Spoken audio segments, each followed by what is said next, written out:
9 de março, Dia do Rim, data para lembrar que cuidados com o corpo e a alimentação são essenciais para manter a saúde em dia.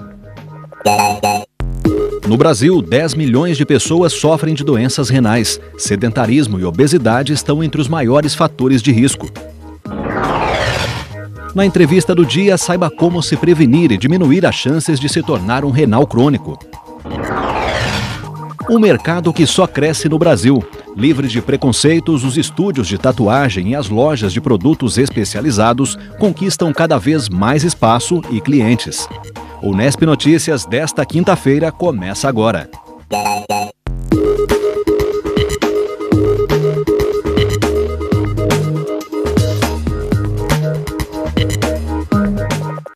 Boa noite. Pelo menos 90 mil brasileiros passam várias vezes na semana por sessões de hemodiálise, que é a filtragem do sangue feita por máquinas.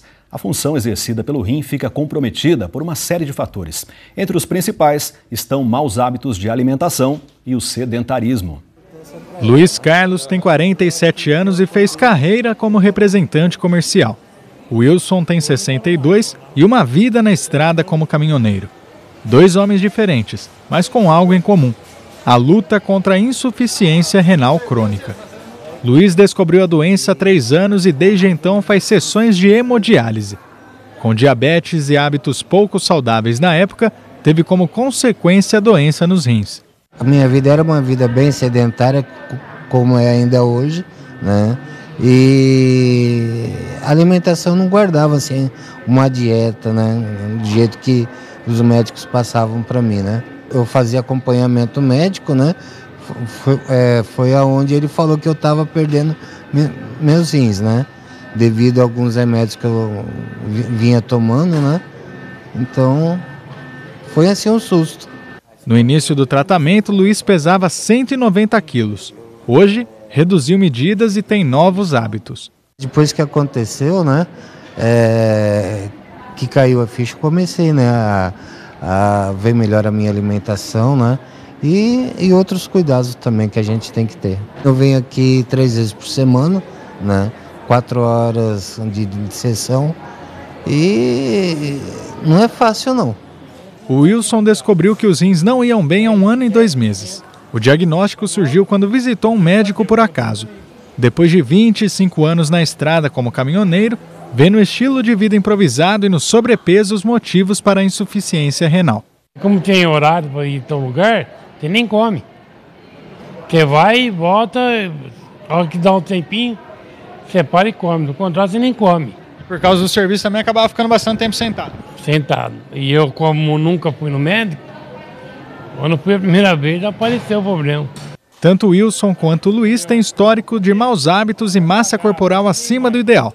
O sobrepeso e a obesidade não são os únicos fatores que desencadeiam problemas nos rins, mas aumentam muito o risco de a doença se desenvolver. A obesidade, ela tem relação tanto com diabetes e hipertensão, então os obesos eles têm mais chances de ser diabéticos e hipertensos, e essas duas doenças são as principais causas de problemas renais, né, que levam à perda progressiva da função dos rins.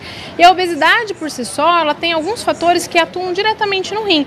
Então a pessoa obesa, ela tem que hiperfiltrar, ela acaba tendo uma sobrecarga, o rim acaba tendo que trabalhar mais para compensar toda essa demanda do paciente que é mais obeso. E isso, a longo prazo, vai prejudicando o funcionamento do rim. Um estudo feito pela Sociedade Brasileira de Nefrologia aponta que cerca de 10 milhões de pessoas tenham insuficiência renal crônica. Dessas, pelo menos 90 mil dependem da hemodiálise. Por isso, a instituição incentiva o combate à obesidade, um dos fatores que mais contribuem para a doença. A obesidade é um fator que você pode prevenir e você pode reverter. Se o indivíduo perder peso, tiver hábitos de vida saudáveis, tiver uma alimentação saudável, praticar atividade física, ele pode reverter essas alterações e evitar a progressão para a doença renal. Porque o indivíduo obeso tem 3 vezes mais chance de evoluir para a necessidade de um tratamento dialítico, por exemplo. Para garantir o bem-estar e a saúde, as recomendações são exercícios físicos e alimentação saudável. O primeiro alimento que nós temos que evitar, que é conhecido da população, né, que é a questão do refrigerante, açúcar, doces como um todo, fritura, alimentos embutidos, isso é um ponto bastante importante. A prática de exercícios físicos se faz essencial.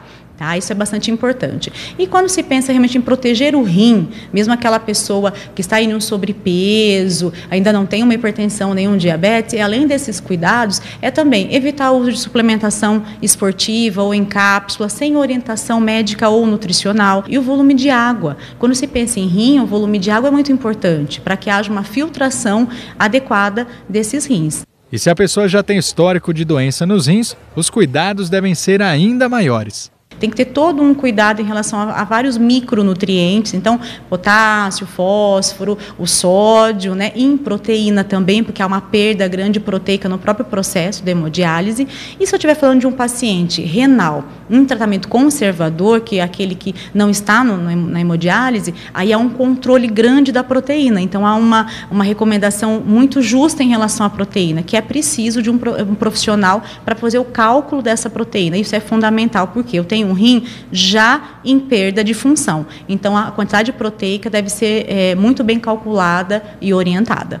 Quem tem de conviver com os problemas causados pela doença renal crônica também deixa um recado. Orientaria a pessoa a ir procurar um médico, se orientar para a alimentação. Porque muitas vezes é a alimentação que faz isso, né? E a gente segue falando de saúde. Começou o cadastramento de pessoas acamadas para o recebimento da vacina contra a gripe em casa. As informações são do repórter Murilo Barbosa. Em Bauru, a campanha de vacinação contra a gripe começa no dia 10 de abril. E pessoas acamadas têm o direito de receber a dose em casa mediante cadastramento em unidade de saúde. Sobre esse assunto, eu converso com Ezequiel Santos, que é diretor de Vigilância Epidemiológica da cidade. Ezequiel, quem pode receber a vacina? Quais são os critérios para que a aplicação seja feita em casa? Bom, para receber a dose da vacina em casa, todos os pacientes acamados, né? E a população, os cuidadores, devem procurar a unidade de saúde do seu bairro, levar comprovante de endereço, cartão SUS do paciente e fazer um cadastro prévio. Mediante esse cadastro, as equipes vão se deslocar até o paciente.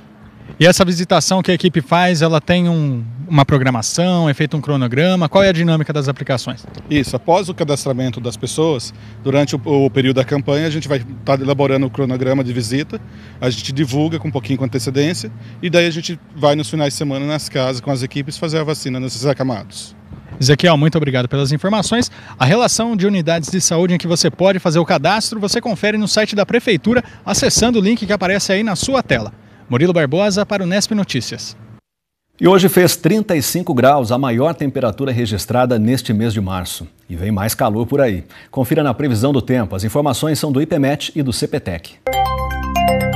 O tempo segue com sol e poucas nuvens pelo interior do estado, com possibilidade de pancadas de chuva isoladas e trovoadas no período da tarde. Em Bauru pode chover agora à noite e amanhã à tarde. A umidade do ar agora é de 50%. Os ventos sopram de fracos a moderados, podendo chegar a 9 km por hora. Hoje os termômetros foram dos 21 aos 35 graus. Amanhã também deve fazer bastante calor. A mínima prevista para esta sexta é de 25 e a máxima de 35 graus. A seguir, a gente continua a falar da saúde dos rins na entrevista com o médico nefrologista Leonardo Garnica. E ainda nesta edição, em 4 anos, o número de estúdios de tatuagem no Brasil cresceu 5 vezes. Só em Bauru já são mais de 50. Continue ligado, o intervalo é bem rápido.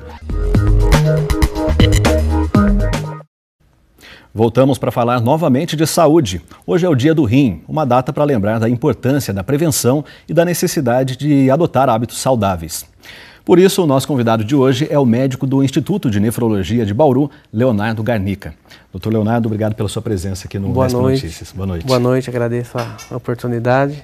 Doutor, nós vimos aí na reportagem que a obesidade é um dos problemas que podem trazer riscos à saúde dos rins, né? Que outros problemas, então, podem acarretar o comprometimento desses órgãos? É a obesidade, a hipertensão arterial, a diabetes, tá? Eles são problemas que afetam diretamente a saúde renal, porque o paciente idoso ele é um paciente que tem uma massa muscular maior, então isso leva a uma sobrecarga renal e sempre, em muitos casos, está associado a um aumento de glicemia e um aumento da pressão, levando ainda mais uma agressão desse órgão que é responsável pela filtração de todas as escórias do corpo.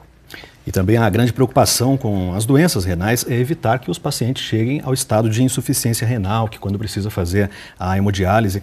É possível evitar que o paciente chegue a esse estado, doutor? Sim, sim, é o que nós sempre queremos, que o paciente faça check-ups anuais, exame de sangue, que é feito em qualquer unidade de saúde, exames de urina, controle bem a sua pressão, se hipertenso, se diabético, faça um controle tanto a parte alimentar quanto a parte medicamentosa dessa diabetes, hábitos de vida saudáveis, que incluem uma boa alimentação, acho que é a base de tudo, e exercícios físicos.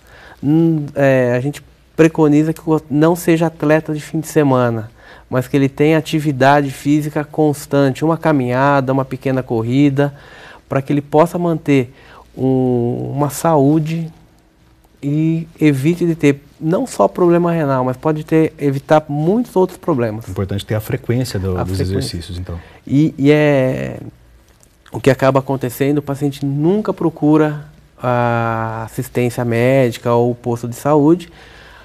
Acontece alguma coisa, passa mal, feito alguns exames e detectado já uma função renal muito diminuída.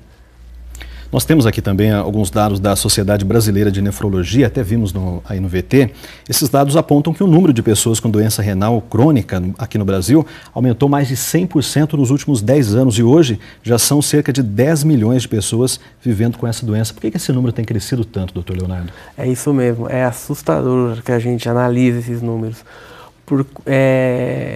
Eu vejo que a alimentação, vamos dizer, não correta, o uso cada vez maior de alimentos industrializados, refrigerantes, sucos artificiais, tá? Acaba sendo o mal da industrialização. A gente está abandonando o que a avó da gente orientava a comer: frutas, verduras e legumes em porções pequenas e manter sempre uma atividade física. Hoje em dia acontece o contrário. Como o brasileiro trabalha muito, essa alimentação fácil, rápida e com uma qualidade ruim, com muito sódio, muito açúcar, muito conservante, e o rim, como um órgão que filtra, ele acaba sofrendo por toda essa sobrecarga. Sim. Outra questão também envolvendo a alimentação é o crescimento das dietas associadas à proteína, dietas ricas em proteína, o consumo de suplementos alimentares proteicos também. Esse aumento no consumo de proteínas, doutor, ele pode ser negativo para os rins? Há algum perigo, então, nesses hábitos, nesse aumento do consumo de proteína? Sim, sim. O uso abusivo de proteínas, hoje temos no mercado, muitos atletas usam whey, algumas fórmulas prontas, eles levam sim a uma sobrecarga renal. E ainda mais se associado a uma baixa ingesta hídrica. Então o paciente tem uma concentração sanguínea de proteína muito alta e não toma água. E o rim, ele é sobrecarregado para poder filtrar toda essa proteína. E isso leva a uma perda rápida de função, se não detectado e se não corrigido, vamos dizer, esse erro. Ainda falando da alimentação, o senhor destacou aí os alimentos ultraprocessados, o consumo também tem crescido, né? Refrigerantes, são biscoitos, macarrão instantâneo também, que tem muito sódio, altas taxas de sódio, não é? E principalmente crianças e adolescentes consomem esses produtos. Isso pode causar algum problema, pode prejudicar os rins também, fazer com que as crianças, os jovens desenvolvam algum problema no rim? Sim, sim, isso já acontece muito. Adolescentes, às vezes pré-adolescentes, com uma alimentação rica em fast food, refrigerante, até o macarrão instantâneo. Esses alimentos têm no rótulo as especificações, mas é muito difícil quem preste atenção nisso. Então o consumo é muito alto nessa população.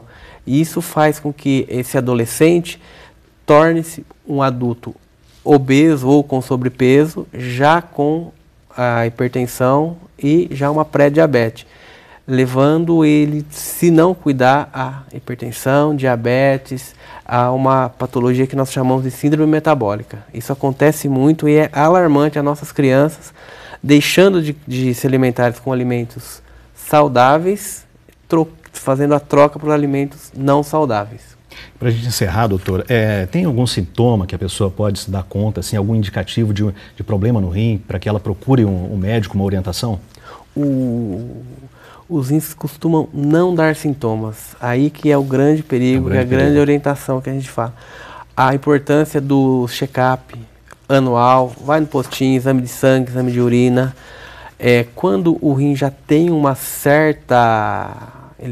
certo acometimento, posso ter náusea, vômito, mal-estar, inchaço, o paciente começa a inchar, um mal-estar. Então o corpo começa a dar sinais que já a filtração não está sendo feita, mas essa fase já é uma fase tardia. A fase inicial, onde o controle é efetivo e o controle ele é importante, não tem sinal.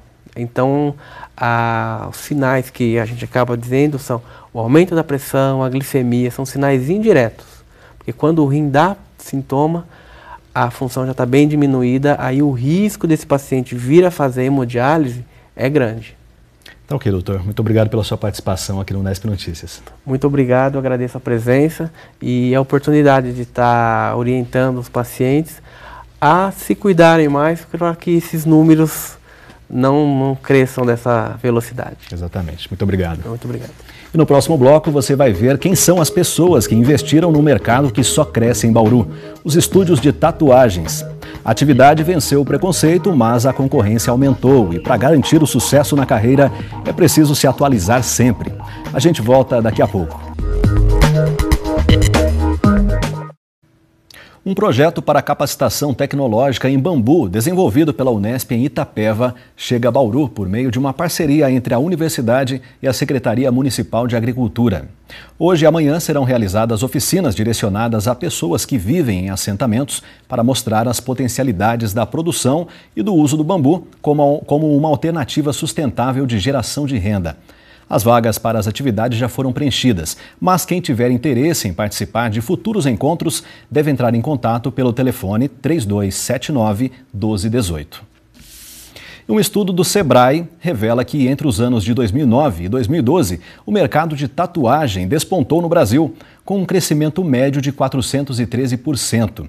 Na cidade de Bauru, são 53 inscrições municipais abertas. Nós fomos então visitar alguns estúdios da cidade para entender esse crescimento. Há 5 anos, esse é o som que embala o trabalho da Jana.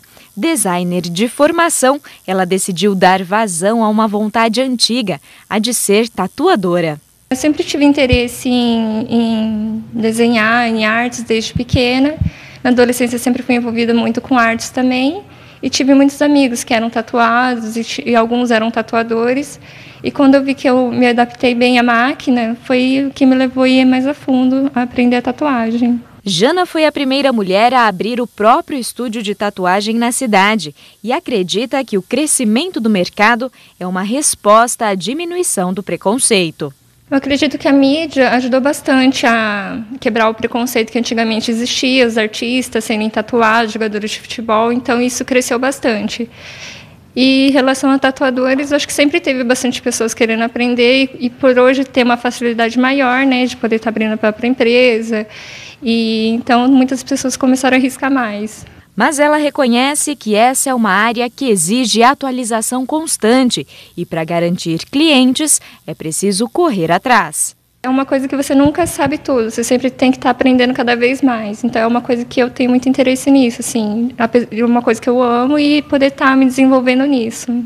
É a mesma opinião do Sumati, tatuador há quase 20 anos. O aumento na concorrência não significa menos oportunidades de trabalho. Olha, a concorrência ela sempre vai existir em todas as áreas. Eu acredito que o tatuador ele tem que procurar se diferenciar, tanto no atendimento ao cliente, como ter toda a parte de asepsia e saber conversar com o cliente para entender o que ele quer. É óbvio que todo tatuador vai querer ter um seu estilo próprio, né? E a arte ela nunca vai ter essa comparação. A pessoa vai gostar do estilo de determinado artista e vai querer no seu corpo aquilo. Por isso que vai rolar a procura através do trabalho que ele gosta mais, né?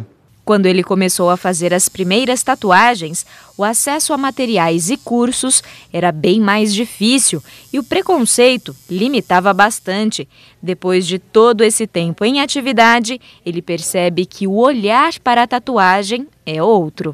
Eu acredito que a tatuagem, hoje em dia, ela é vista de duas formas. Uma como produto de consumo e outra como arte. Produto de consumo é a pessoa que quer ter qualquer tatuagem. Ela vê na internet, acha lindo e vai e faz.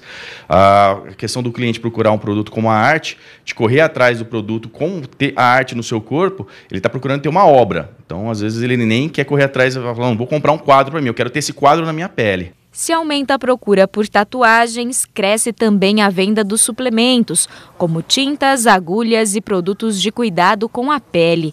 Foi essa a aposta do Márcio. Tatuador, ele decidiu abrir uma loja para abastecer os estúdios. A tatuagem é um mercado que está em crescimento, né?